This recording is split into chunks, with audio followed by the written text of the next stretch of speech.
This is Where We Live. I'm John Dankosky. Earlier this week, President Barack Obama spoke to the Cuban people about how U.S. politics have changed since Fidel Castro took over Cuba in 1959. Just stop and consider this fact about the American campaign that's taking place right now. You had two Cuban Americans in the Republican Party running against the legacy of a black man who is president while arguing that they're the best person to beat the Democratic nominee, who will either be a woman or a Democratic socialist.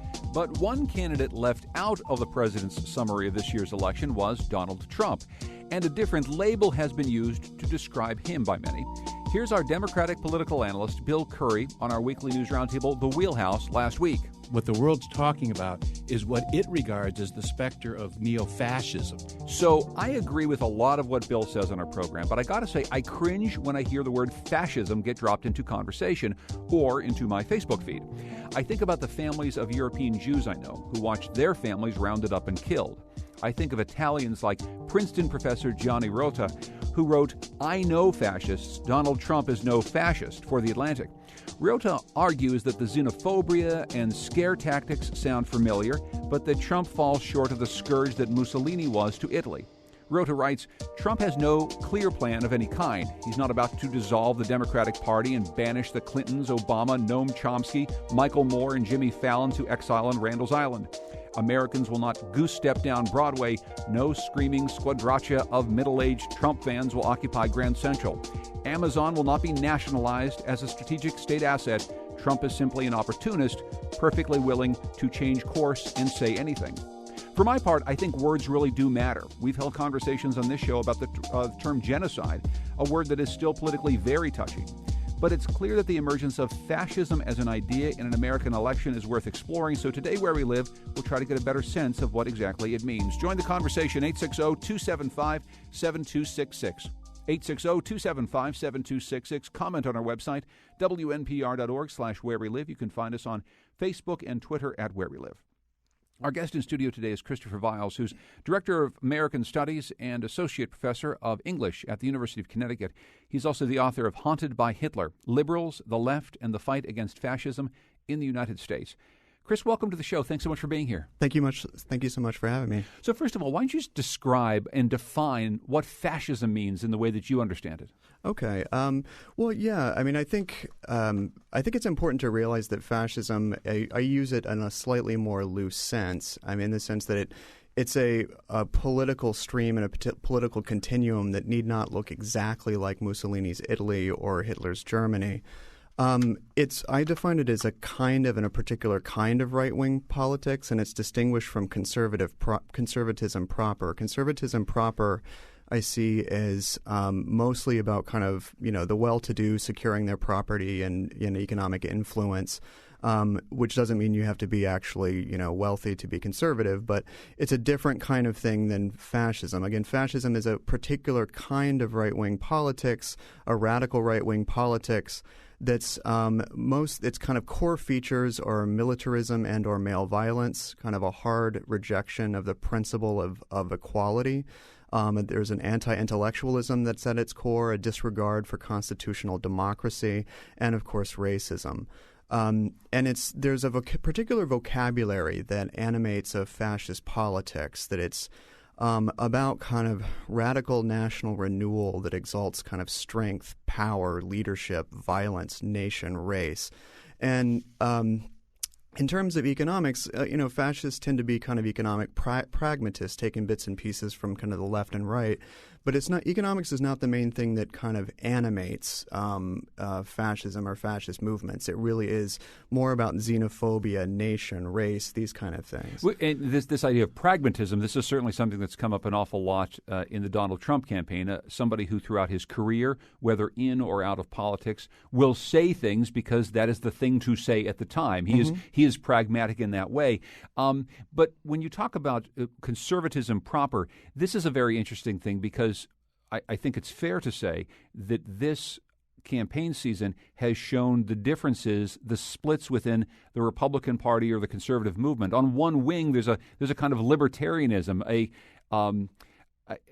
in essence, a notion that people working by themselves, for themselves, in their best interest with minimal government interference will make the best decisions. And then on the far other side, it's that the notion that we would reorganize government to help make America great again. Is this part of playing into it, the sense that fascism arises when a traditional conservative movement is fractured in this way?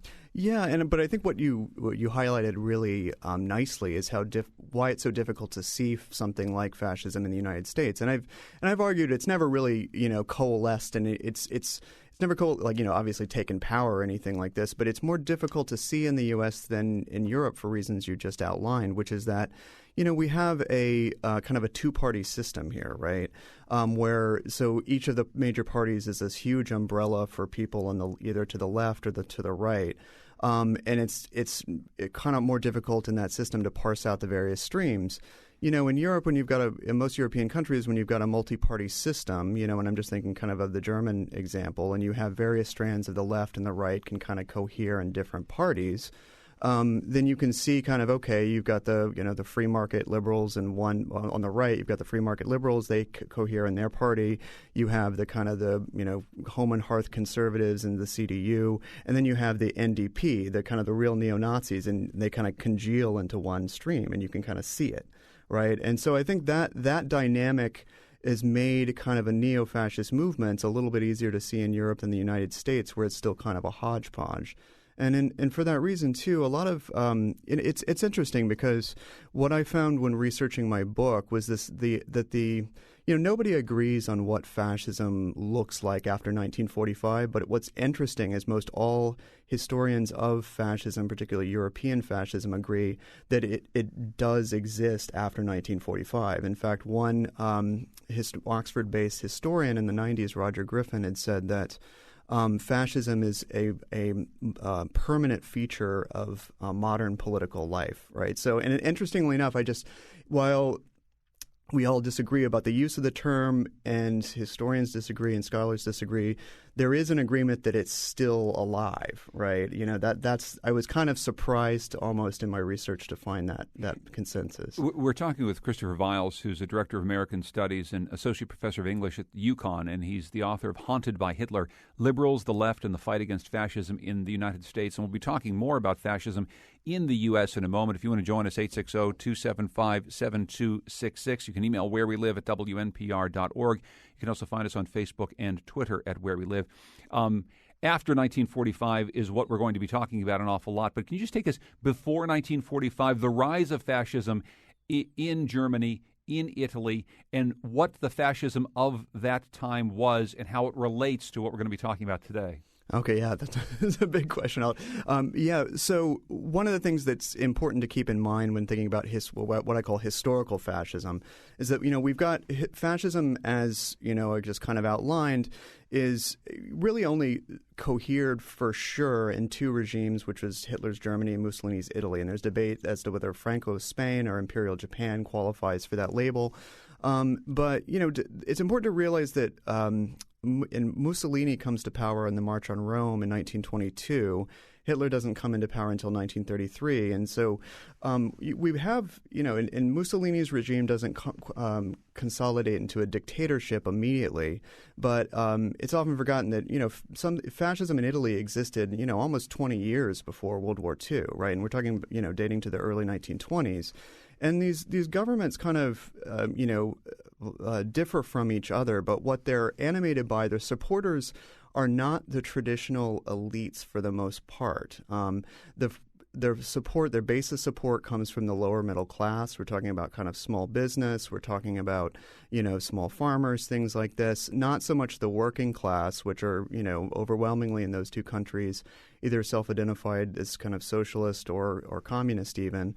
But whereas the demographics of fascism and the regimes are kind of pushed from below by these lower middle class upstarts, eventually what does happen, even though the traditional elites, the aristocracy, the people in the civil service, the rich, the landowners, the capitalists, they don't actually support. They're not the main drivers of fascism, but they do enable it, consistently. And it's often forgotten that there's this narrative of fascism that was instilled in the United States from propaganda during World War II, that fascism comes to power when people kind of willingly surrender their own freedom. And that's not really kind of what happened. In Germany, you have basically fascism is rescued, and when the Nazi Party, as in 1932, is actually losing in the polls, right? And it's enabled by Hindenburg and men like Kurt von Schleicher and people in the kind of the traditional elite who kind of elevate it at a moment when it's about to perish. And the same thing kind of happens in Italy too. It's not like people vote these people in. That's one thing I think that's important to remember about this, that it's kind of got a middle class base, a lower middle class base. The rich kind of keep it at arm's length, but ultimately at the end of the day, they enable it, they line up behind it. Is it always about race at its core? Is it always about one race being subservient, another race being above that? That's an excellent question, and why it's an excellent question, I think, is because we're so reticent, I think, to label modern political actors as fascist, in part because it carries the charge of the Holocaust, right? It carries the charge of, okay, if you call somebody fascist, you're saying that they're automatically, kind of a genocide perpetrator in the making, right? So that's why it's so difficult for us. And I would answer, yes, racism is central to fascism, right? But when you think about the kind of the Mussolini variant, and if we want to go there with the Franco variant, and certainly with the neo-fascist parties in Europe, most kind of, fascisms or neo-fascisms have not resulted in, or at least not kind of directly set up death camps. I mean, that's the German fascist example that we're most familiar with.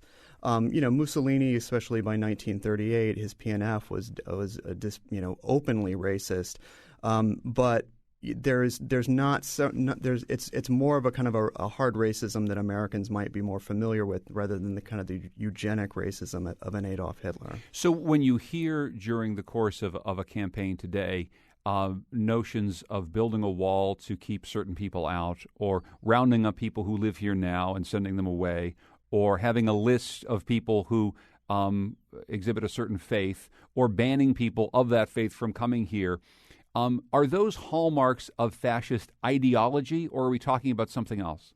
They can be, yeah, and they are. But I mean, I think I think your initial caution is important, right? Because most people who look at fascism in kind of detail will say it's never about just one trait, right? It's never about and I think Jonah Goldberg in his book Liberal Fascism that came out about 10 years ago was really guilty of this. Is basically a fascist is anybody who uses the state, right? And so you have that one, trait, and that makes it someone a fascist. But it really is a single act or a single policy does not make a fascist. It's really a whole constellation and a whole cluster of things. I mean, some historians call this the fascist minimum. You have to meet a whole bulleted list of things before you kind of merit that label. And the question is how closely, how long down the list do we have to wait, before we start kind of thinking, really seriously thinking about the label? And when I was writing the book, Tony Kushner, the author of Angels of America, his first play, A Bright Room Called Day, one of his characters, Zilla, says, how much of a Nazi do you have to be to qualify for the label? Is 25% enough? Is it 50%? I'm saying as long as somebody's playing in Mr. Hitler's neighborhood, we have no reason to relax. So, but that gets to a very key question about this that you addressed in your book. It's whether it's Nazism, pure Nazism, or fascism of any sort.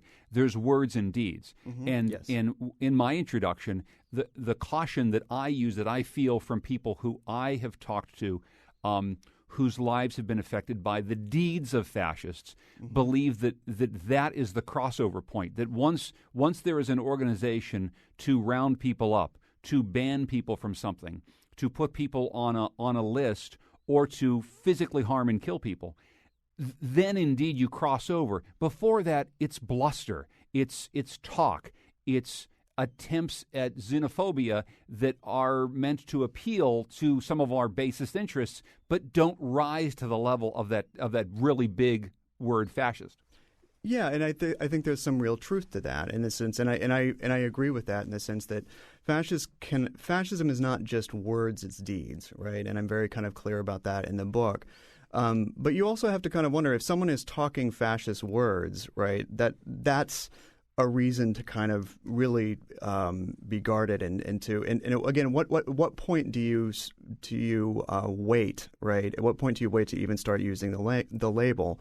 What I make a distinction with, at least in the book, is that there's a difference between kind of being fascist-minded, that's one step, then having a fascist party, that's another step, and a fascist organization, and then having a fascist state, which is pretty rare, right? But in the history of kind of fascism, fascist streams or quasi-fascist streams, neo-fascist streams, even the fascist-minded or even the kind of the fascist organizations, even when they don't take power, can really do a lot of damage, right? And really form a real danger, even short of actually, killing people. Well, right? and talk about the damage, if you would. I mean, one thing that has been a charge certainly leveled at the Trump campaign is this incitement to violence, that by using language over and over again enough, you then get people who will target other people because of how they look or how they act or where or what they're wearing or where they're sitting in a hall filled of Trump supporters. And I think that that's something that I know you go into in your book, but is part of the conversation right now. Is incitement to violence is part of what happens around fascist conversation about fascist ideology. It can be, but like I'm saying, I mean,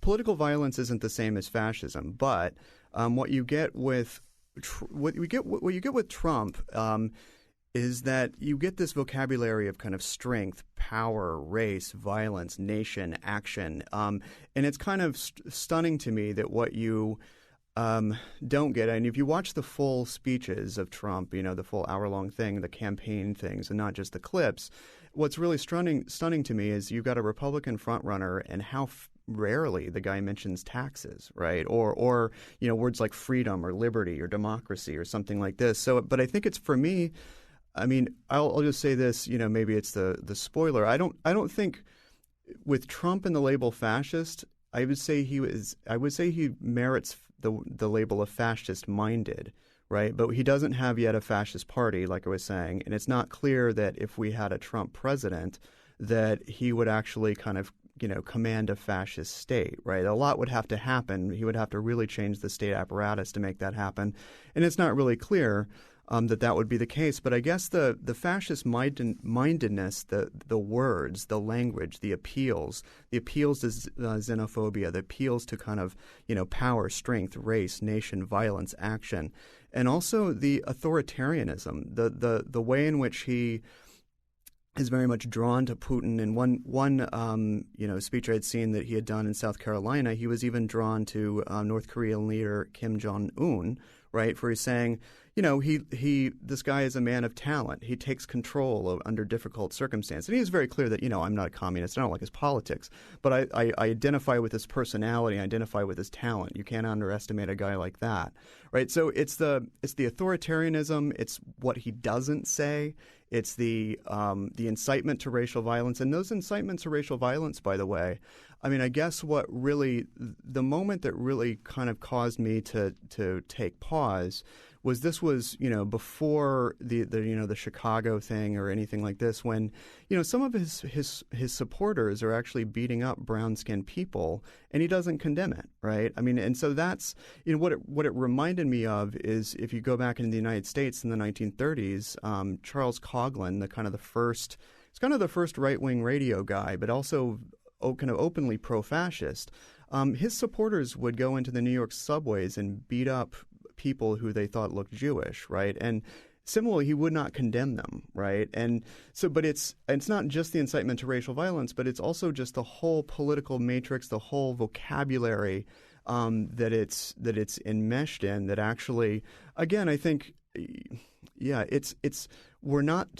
he's not fascist to the extent that we don't know what he's going to do. But again, how long do you wait before you start kind of using the label? And that's the conversation today on Where We Live. Christopher Viles is the author of Haunted by Hitler, Liberals, the Left, and the Fight Against Fascism in the United States. He's Director of American Studies and Associate Professor of English at the University of Connecticut. When we come back, we'll take some of your calls at 860-275-7266. You can find us on Facebook and Twitter at Where We Live.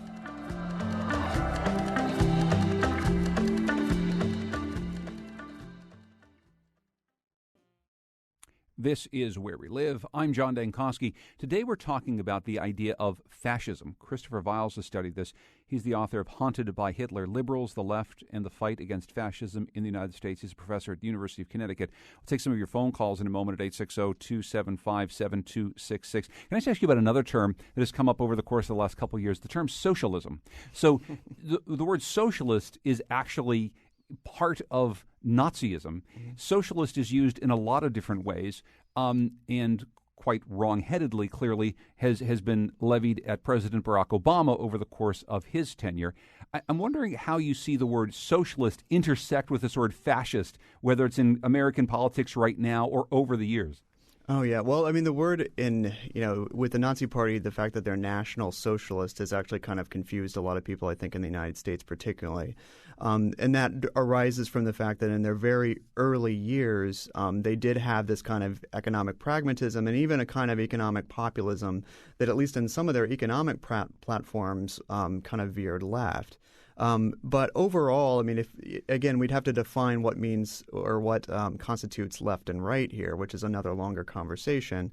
But though that kind of platform, the socialist part of National Socialism, was thrown out the window pretty quickly, to appease industrialists, to appease the landed classes, and particularly with Hitler, the real kind of turning point was the execution of the stormtroopers in the Night of the Long Knives.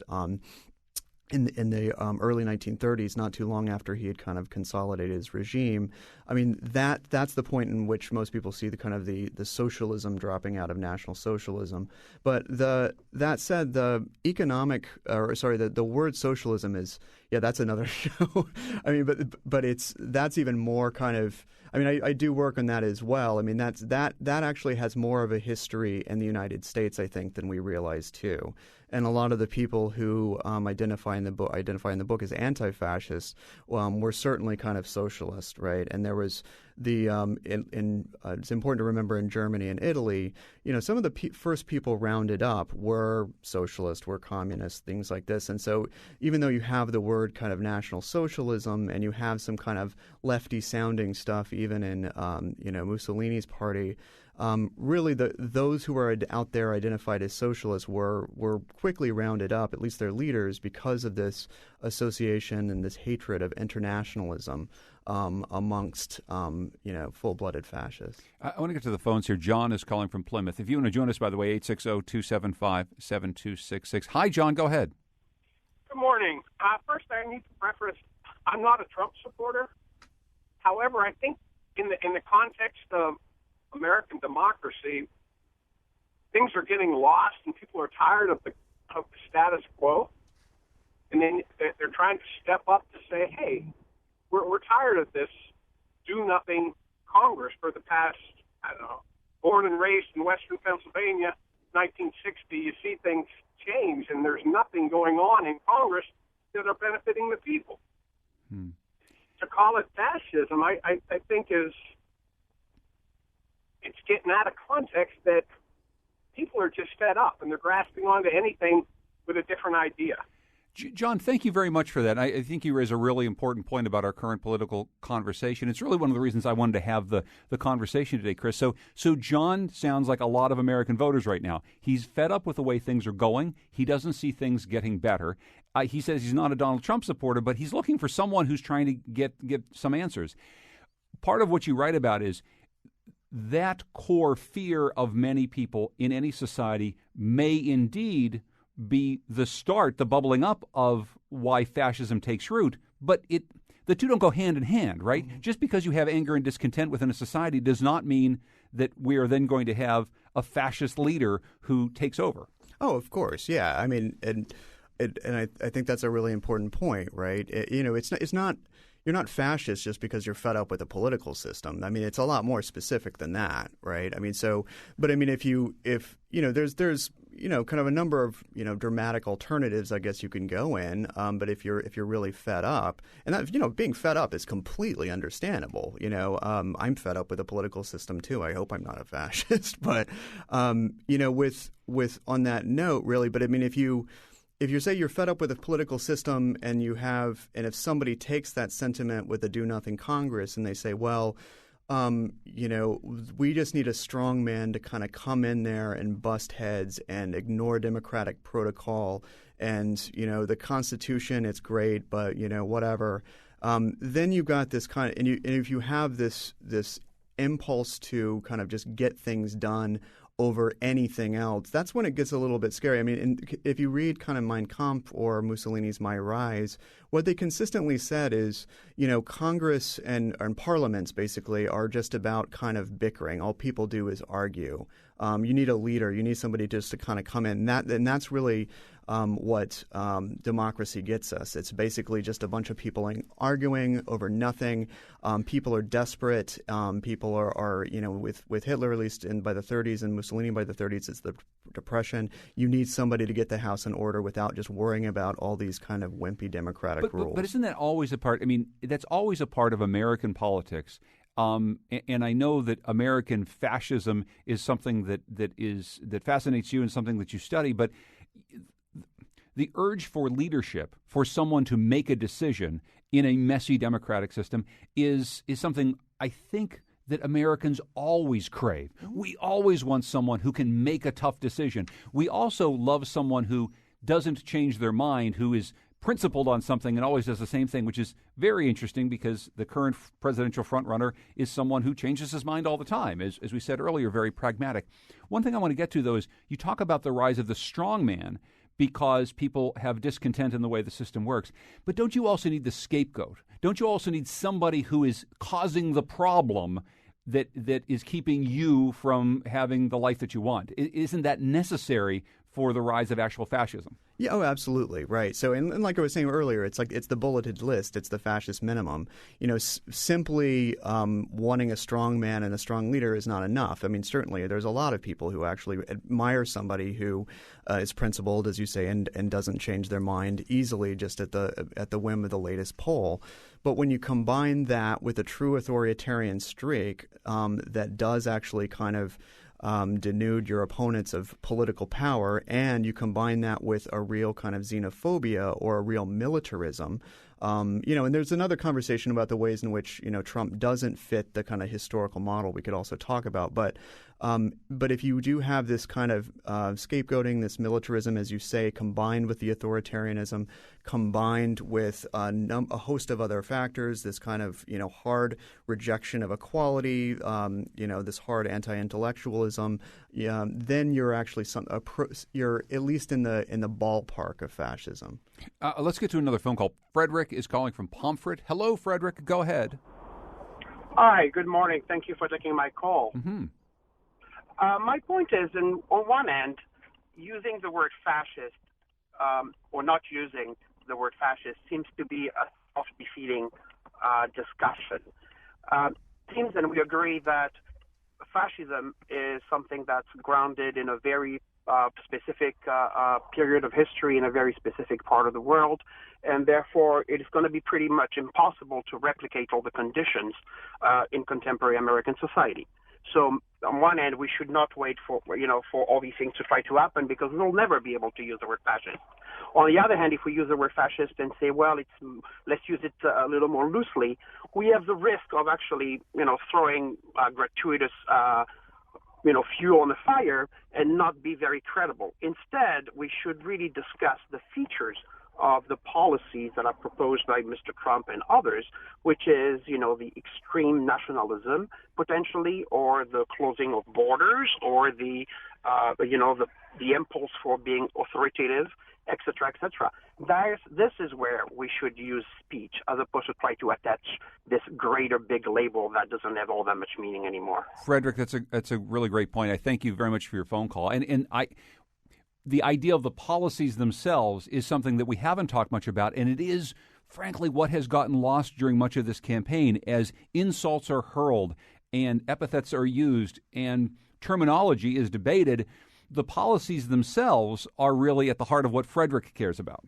Yeah, but that's also the policies are only part of it too, in the sense that, again, we don't know what he's going to do.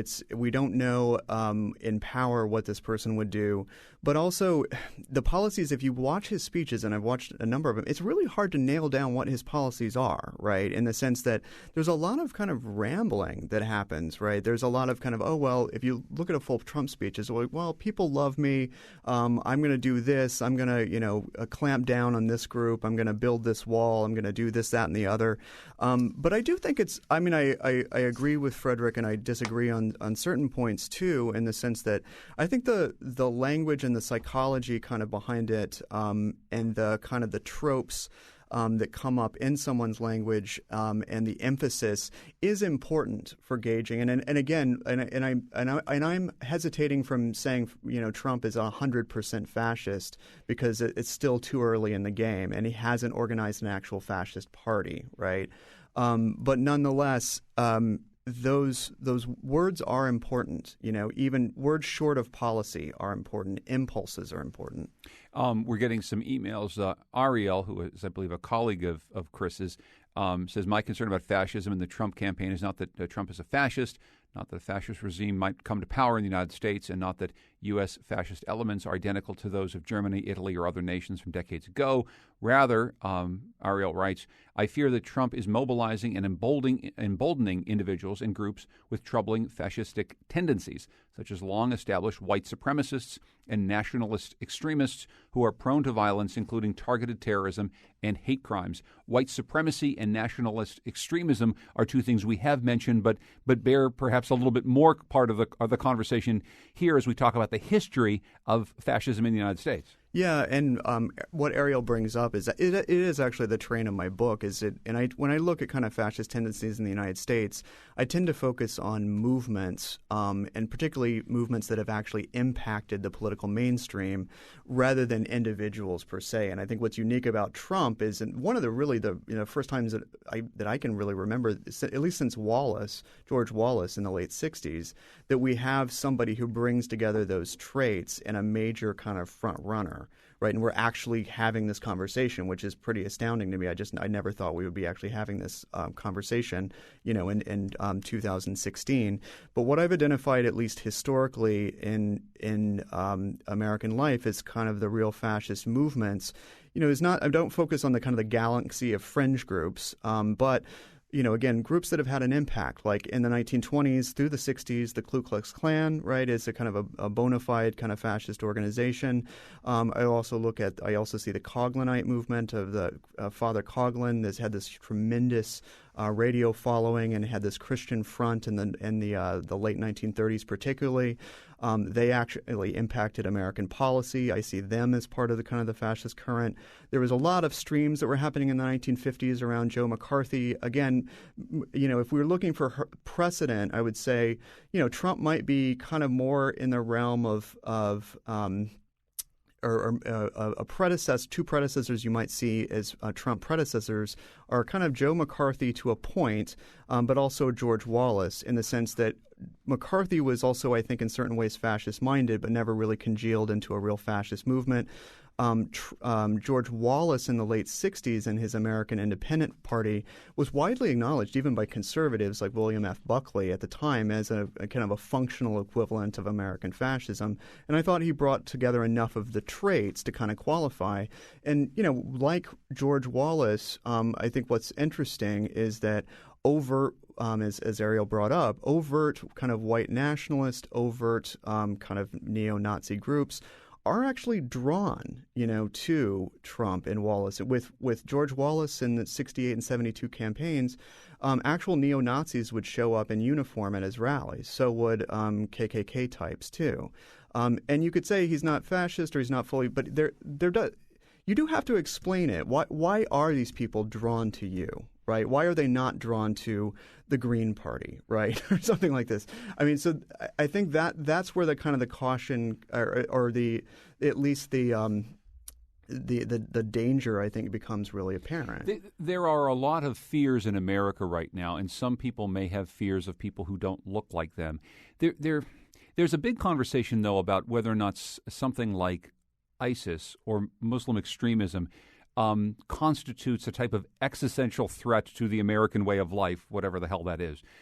And I think one of the reasons that's important is ISIS is, for instance, a group that probably in no way would meet any definition that you would have of a fascist organization. It is essentially leaderless. It is a movement that doesn't have any clear agenda, really, other than to make a caliphate across the Middle East and attack its enemies. But it is structured entirely differently, and it's very confusing to people as an enemy. I guess I'm wondering if there's something in there as well that perhaps this rise in American ideas of fascism come in part from an enemy that they see as completely and utterly out of their control and misunderstood. Yeah, I mean, but although I would caution that I think there's always been kind of most periods of an American history in the 20th century, at least, there's been some enemy that people see as kind of out of their control, and from within the United States. When you go from communism to the war on terror. But that said, I mean, there's also the question, does ISIS constitute a kind of fascism? I mean, I'm not a Middle East scholar. I don't know enough about the details of ISIS other than just clips I see on the news to really address that. It's possible. I don't know. Well, and I guess the reason I raise this is during the Cold War era and even up through the early parts, just pre-9/11, a lot of what America said it was fighting against was communism or a type of totalitarianism that American democracy was an antidote to, right? That we would, as Americans, be able to fight against these type of rulers in Russia or a Middle East dictator with just the purity of American democracy. Everyone has a vote. We bring in all comers. We don't have fascism here because we believe in inequality. Those were our enemies for decades and decades and decades. Our enemies seem to be different now. And maybe I'm just postulating that maybe that has a little something to do with what is going on in people's minds. The enemies aren't very clear, and American democracy isn't necessarily the antidote for the things that they see as a worry. Yeah, no, I think that's a good point. I mean, and this is obviously a broader conversation than just fascism. But I mean, I wouldn't necessarily see it as I guess the appeal to fascism per se here is something endemic to the kind of enemies that the United States faces abroad, right? And ISIS is horrible, right? I mean, there's no. I mean, I think we all agree on that. But I think one of the things that I see is more kind of a seed of something like that keeps at least the possibility of an American fascism alive. Really is the economic system we have that produces profound economic anxiety. We have profound income inequality. I mean, there was some data that suggests that actually the basis of support where Trump, the counties and regions where Trump is most strong is areas where you have actually a declining mortality rate amongst kind of working class whites in the United States, right? So I mean, there's real visceral problems that people are dealing with that, and there's also the flames of race that have been kind of kept alive. Well, and that's what David from Woodbury, and I can't get to your phone call right now, but he wants to raise this, and we have mentioned this. But when Donald Trump talks about banning Muslims from the country, that is directly related to the fears that we were talking about. This unknown, and we're able to say, well, it's people who practice a certain religion, they maybe look a certain way, and those fears have specifically to do with race, and that's a part of it. Yeah. Oh, yeah. Absolutely. Absolutely. I mean, and it's also there has been some commentary too, and this is from The Guardian in the UK that I thought was a really brilliant point too. It's the enemy maybe not the enemy, but the thing that's more difficult to name really is the economic structure, which is a lot more kind of diffuse. Manufacturing has fled the United States in a kind of major way. You have deindustrialization. You have most profits being made from the finance sector, which are big in Connecticut, that kind of the fire insurance, real estate. you have amazing accumulations of wealth, but the kind of the face of this wealth, this kind of the face of finance, is not really kind of clear. And within that, it's difficult to kind of name the domestic issues as well in that front. We're talking today with author Christopher Viles, who's Director of American Studies and Associate Professor of English at UConn. His book is Haunted by Hitler, Liberals, the Left, and the Fight Against Fascism in the United States. As we go out of the segment, we're going to listen to a little bit of Woody Guthrie, whose guitar famously had the message, "This machine kills fascists." Coming up next, we'll talk about some modern-day pop culture and how fascism is portrayed in some blockbuster superhero movies this year. We'll continue this conversation where we live right after this. Well, I'm going to tell you, fascists, you may be surprised. People in this world are getting organized. This is Where We Live. I'm John Dankosky. Coming up on tomorrow's show, the UConn Foundation is a powerful fundraiser for the state's flagship university, but by state law, it's also exempt from the kind of freedom of information laws that allow citizens to explore other governmental agencies. This has become a point of contention for some lawmakers who are looking for more transparency. We're going to talk about university foundations, fundraising, and FOI on the next Where We Live. Hope you can join us. We've been talking today with Christopher Viles, who's a UConn professor. He's also the author of Haunted by Hitler, Liberals, the Left, and the Fight Against Fascism in the United States. Yesterday, the Colin McEnroe Show spent an hour talking about a cultural figure who is back on the big screen this weekend, Batman. One of the debates over the Bat and Bruce Wayne actually has to do with fascism. Our next guest sees the descent of America into fascism in not only the new Batman versus Superman movie, but in this summer's new Captain America film. Charlie Jane Anders is editor of the website IO9 and the author of All the Birds in the Sky. Charlie, welcome to the show. Hi, it's good to be here. First of all, tell us a bit about your argument. How do you see fascism in some of these big superhero movies that are hitting our screen this year? Well, I mean, basically what I was doing is, in a sense, just kind of stating the obvious, which is that there are certain fascist themes and images in a lot of these stories. And I feel like both the Batman Superman movie and the Captain America movie are clearly zeroing in on some of those from in the way that they grapple with the questions of individual power and individualism, and hint at sort of the decline of society and the sort of paranoia of social unraveling. One of the particularly Batman is a figure who frequently seems to believe that society is under threat and, from criminals, and that we are kind of losing control over society, and, dresses up in a fancy high-tech costume in order to get things back under control. And in Batman versus Superman, the central conflict is that Batman is actually kind of a xenophobic figure who fears that Superman, who is an alien, will destroy America and will destroy our civilization, and that we need to take violent measures to keep this alien threat under control. But fairly sort of blatant theme in the movie. Well, here's one thing that's interesting, though, and as much as I can follow along some of those themes, one of the things that Batman traditionally never has done is led a group of Batmen who follow him. I mean, Batman is the Lone Ranger, right? He works by himself. He works in the dead of night, and he may have these tendencies, but he's not gathering an army to try to force out the alien, right? That's very true, and that's a point that I talk about in my article, is that Batman is the ultimate individualist, and in fact, for all he's sort of a symbol of American might. I think superheroes in general often function as symbols of American might, but in terms of the actual story, he is not a fascist leader. And in fact, I've now seen the film, and one of the themes in the film that comes up again and again is that Batman is afraid that Superman will become a fascist leader, and that he will end up leading an army of super men or Superman followers. And there's actually a lot of talk in the movie about how people throughout history have followed those with great power, and that how people have a tendency to follow blindly, and Batman is concerned about this. But at the same time, Batman spouts a lot of paranoid rhetoric of the sort that you often hear in defense of really harsh authoritarian regimes. The idea that if there's even a 1% chance that Superman is our enemy, we have to assume that it's an absolute. As you mentioned that before, we would say that Spider-Man famously says, "With great power comes great responsibility." But now, what about Captain America? What could be more wholesome and all-American than Captain America? What do you see in this film?